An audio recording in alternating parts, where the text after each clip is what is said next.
Good morning बच्चों। आज हम आपकी पुस्तक संस्कृत से पाठ 7 सप्तम पाठ है, जिसका नाम है नीति श्लोकाः पढ़ाने और समझाने जा रहे हैं। आप उसका हिंदी अनुवाद सुनेंगे, समझेंगे और याद करेंगे। तो देखते हैं नीति श्लोका में क्या है।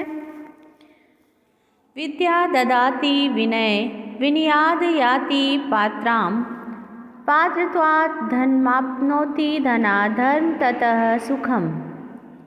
हिंदी अनुवाद में है, विद्या ददाति यानी विद्या हमें क्या देती है, विनय देती है। और विनयाद् याति पात्राम, विनय से योग्यता आती है। पात्रा मतलब किसी चीज़ की पात्र होना, योग्य होना। तो विनय से योग्यता आती है। और पात्रवाद धनमाप्नोति, और योग्यता प्राप्त करने के बाद क्या आता है, धनात्, धन प्राप्त होता है। यानी योग्यता से धन प्राप्त होता है। और धन से क्या होता है, धर्म ततः सुखम, धन से धन प्राप्त होता है। धन से धर्म प्राप्त होता है। और जिससे क्या मिलता है, सुखम, जिससे हमें सुख मिलता है। एक बार फिर देख लो।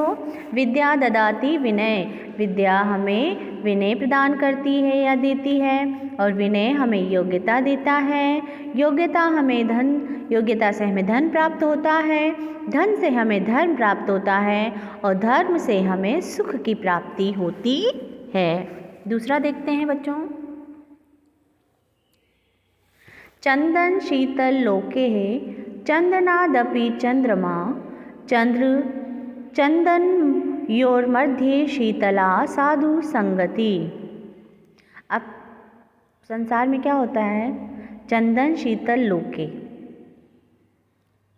और चंदनादपि चंद्रमा, यानी संसार में जो चंदन होता है उसको शीतल मानते हैं। लेकिन जो चंद्रमा है वो चंदन से भी क्या माना गया है, यहाँ पे शीतल माना गया है। चंदन शीते लोके, यानी इस लोक में सबसे शीतल क्या है, चंदन। लेकिन चंदना अपि चंद्रमा, लेकिन चंदन से भी शीतल चंद्रमा होता है। फिर है चंद्र चंदन योर मध्य शीतला साधु संगति। और इसी को देखते हुए बताया है कि साधु संगति, अच्छे मित्रों का साथ क्या होता है, चंदन और चंद्रमा दोनों की तुलना में अधिक शीतलता देने वाला होता है। यानी सारे संसार में सबसे शीतल क्या, चंदन। लेकिन चंदन से भी ज़्यादा शीतल माना गया है चंद्रमा। और चंदन और चंद्रमा की तरह होता है सबसे शीतलता प्रदान करने वाली चीज़ अच्छे लोगों की संगति, यानी अच्छे मित्रों की संगति। साधु संगति से मतलब अच्छे मित्रों की संगति। तीसरा देखते हैं। श्रोत्र श्रुतेनेव न कुंडलेन दानेन पाणिर्न तु कंकणेन विभाति काय करुणा पराणः परोपकारेण तु चंदनेन। यानी कि श्रोत्र श्रुतनेव न कुंडलेन, यानी कानों की शोभा कौन बढ़ाते हैं, कुंडल। कुंडल पहनते हैं ना, लेकिन यहाँ उसके लिए नहीं कहा गया है।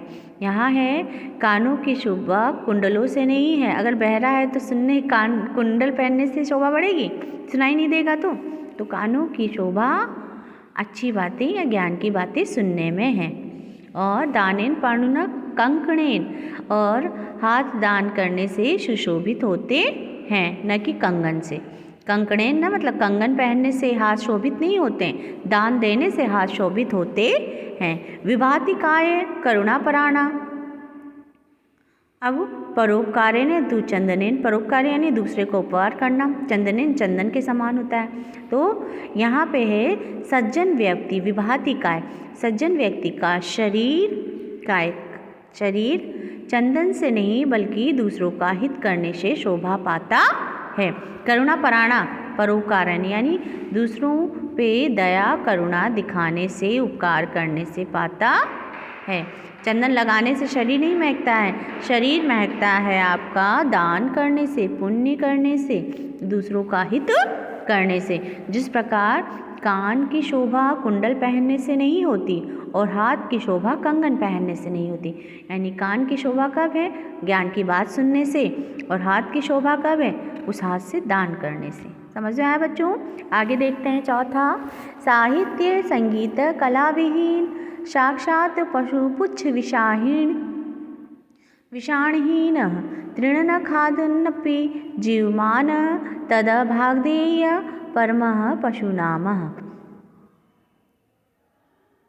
अब देखिए इसमें क्या बताया है।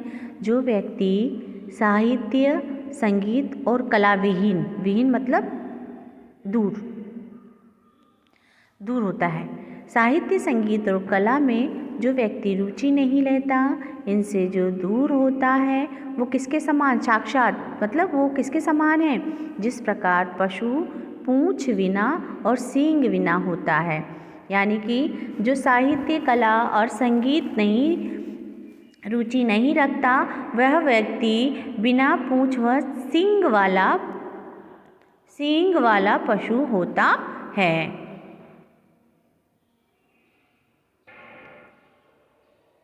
अब है तृण न खादपि, लेकिन वो क्या है? घास तो खाता नहीं है। जीवमान मनुष्य जो है वो घास नहीं खाता। तद भाग्धेय परम पशुनाम, किंतु उनका भाग्य पशु के समान ही होता है। वह पशु का भाग्य लिए ही होता है। जिस व्यक्ति क्या होता है, अब साहित्य की कला का संगीत का ज्ञान नहीं है तो वो व्यक्ति ज्ञानी तो है ही नहीं। तो यही चीज़ बताई गई है, उस व्यक्ति को पशु के समान बताया गया है। तद भाग्धेय परम पशुनाम, उसका भाग्य किसकी तरह है? पशु के समान है।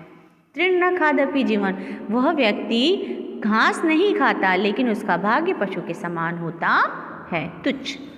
आगे पांचवा देखते हैं बच्चों।